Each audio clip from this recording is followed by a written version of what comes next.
How to fix unable to activate iPhone. Hello everyone, I am Bishaka and welcome to our channel. Now let's get right into the tutorial. First and foremost, fix for this issue is check Apple's activation servers. Sometimes the issue is not your iPhone, it's Apple. So simply wait for 10 to 30 minutes and then try activating again.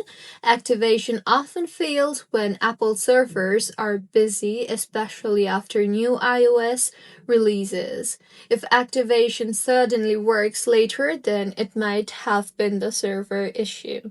And if even waiting does not fix your issue, then make sure that you are using a proper working internet connection, as activation will not work on weak or stable networks. So you can try to switch to a strong Wi-Fi or even use a mobile data that has 5G, or make sure to avoid or using restricted Wi-Fi or public Wi-Fi.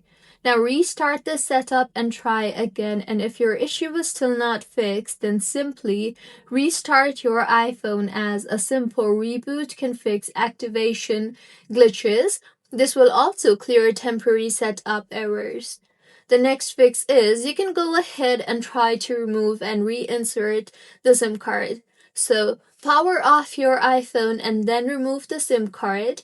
Further, clean the SIM gently and also clean the port. Now, go ahead and reinsert the SIM and power on and activate.